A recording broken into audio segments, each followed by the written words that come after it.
Hi everybody, you're back.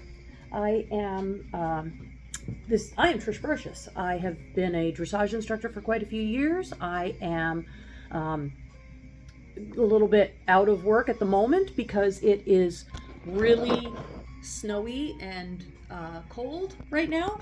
And maybe you're dealing with that as well, and that's why you're here to see this video blog about the free walk. Or maybe you watched the video blog about the walk and it put you to sleep and you decided that you would like to sleep again. Or maybe you just want to support me for whatever reason it might be. Maybe you want to help me pay for the part that my oven needs so that we can bake things again. No matter what I am doing here is reading excerpts from a variety of dressage books and the USEF rulebook about free walk. So you can learn a little bit more about free walk, especially in this cold weather. When it gets below 20 or so, it's not safe to do a lot of high speed work with your horses. We don't want them breathing deeply into their lungs when it's that cold. So maybe you're doing a lot of extra walk and you just want to have the right philosophy in your head while you're doing it. So we're going to start off today with an excerpt from Ride Better by Christoph Hess. He has a section on page 24 called Horses Want to Stretch. So we're going to start with that. Horses want to stretch. By observing horses in nature, we can see that they regularly move rhythmically with true relaxation, and that they accomplish this by stretching their neck to maintain good balance. The image of a horse moving this way, completely free, is something we should never forget. We should ask ourselves much more frequently, what does this imply in terms of training our horse? The answer can only be this. Horses inherently want, to move with a stretched neck, as this is the only position that makes sense biomechanically and economically. Last but not least, this position enables movement. So what conclusion can we draw here? Stretching the horse must take on a special meaning and importance within the horse's training. Horses that reach forward through their necks and seek the bit will be horses that make good progress under saddle over time.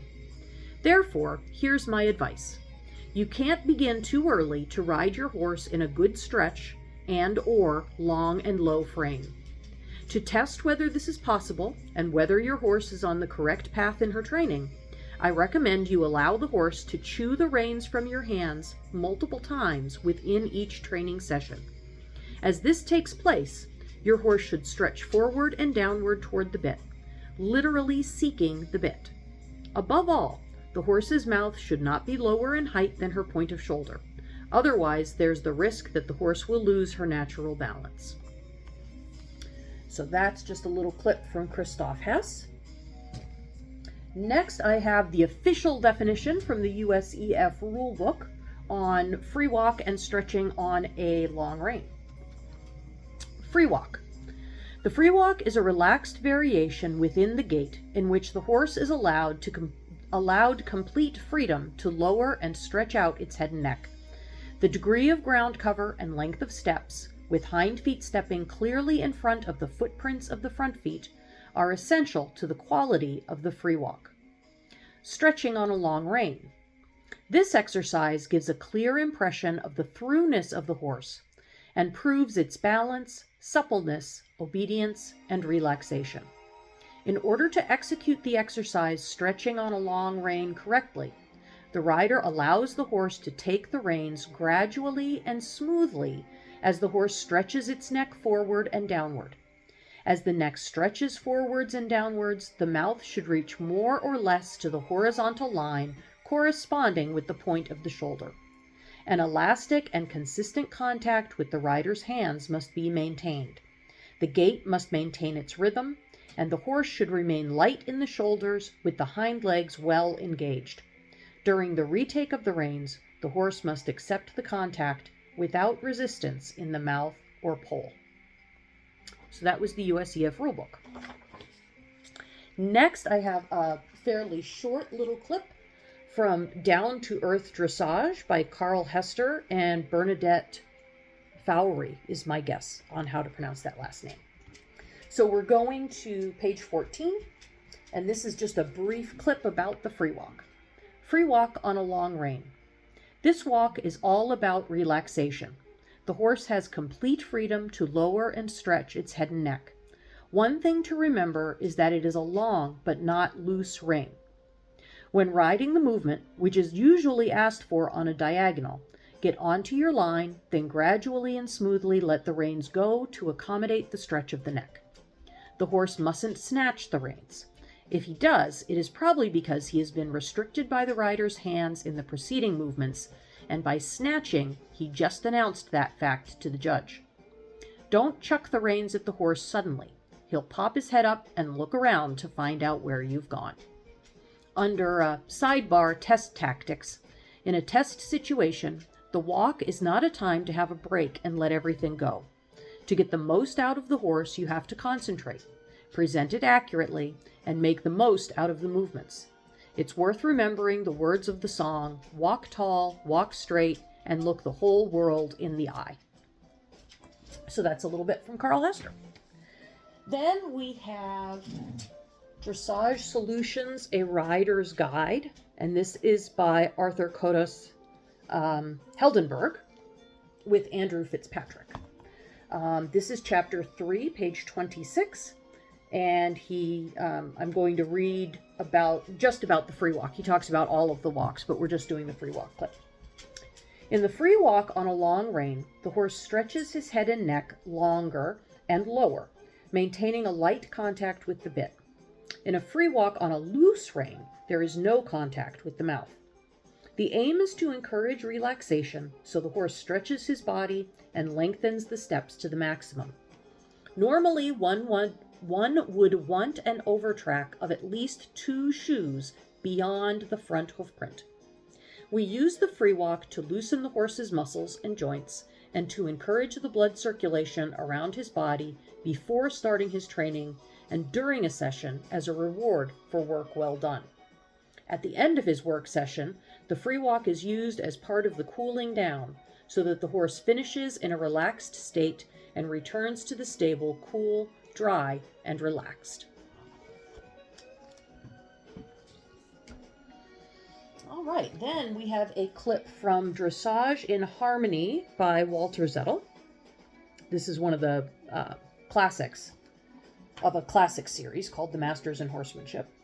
This is from chapter 4 on the gaits, and again, he talks about all different types of walk. I'm specifically going to read on page 17, section 4.1.1, free walk on long reins. The natural walk of a horse in freedom we call the free walk in dressage. In the free walk, the hind hoof should step 2 or 3 hoof lengths over the hoof print made by the front hoof, and the frame of the horse should be long and low with light rein contact. The nose of the horse must remain in front of the vertical. The free walk is used as the basis for the work with the young horse, as a warm-up to the schooling of a well-trained horse, and as a final loosening after a working session. The quality of the free walk comes from nature. And if we turn the page to page 18, 4.1.6, walk on loose reins. In the free walk on loose reins, the rider gives the horse total freedom from rein contact and allows him to fully stretch his neck. The horse strides out with a pleased expression in his eyes. The free walk is a refreshing treat for the horse after he has worked hard and accomplished something good in the daily workout. At the beginning and end of every training session, the rider should let the horse walk freely on loose reins. The walk should be well forward, but without rushing. The difference between free walk on long reins and free walk on loose reins is in the contact. On long reins, the contact is light, and the horse is asked to pay attention to the work, while allowing him maximum stretching under control. In walk on loose reins, the horse is free to look around and otherwise relax mentally. That's our clip from Walter Zettel. And then I have a couple of paragraphs from The Simplicity of Dressage. I am not going to try and say the actual author's name because I don't speak Dutch, but it's done with Johan Hinneman and Kobe van Wallen. We're going to page 53, This is under a section called Stretching the Neck Long and Low. During the warm-up stage, in which the rider strives for Losgelassen he or she may also practice stretching the horse long and low in all 3 gaits. The rider should maintain constant contact with the horse's mouth when stretching the neck long and low, or letting the horse chew the reins out of the hands.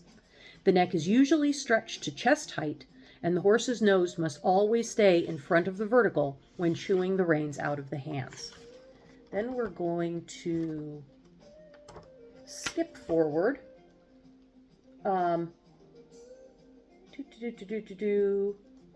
This is on page 54 in a section called At Every Level. At every level of his training, a horse should demonstrate the desire to loosen his back, lengthen his neck, relax his jaw, and chew the reins out of the hands. Lass ihm dennen is one of my most frequently used instructions during training, Hinneman says. Dennen means to lengthen, to stretch. A young horse should want to obviously lengthen upon the rider's every request, and a schooled horse should be no different. That lengthening may only be a minuscule amount, but the desire to do so must be present. The length in the neck allows the horse to step further under himself and through, resulting in more movement and a longer stride. So those are the clips I pulled specifically about the free walk. I am going to have another video which is going to talk more about how to create and ride the free walk, and then later a further video talking with some problems and solutions. I hope this was helpful for all of you, and I hope you continue to support me in my little video project looking back at some of the classical literature about dressage. Thanks. Bye.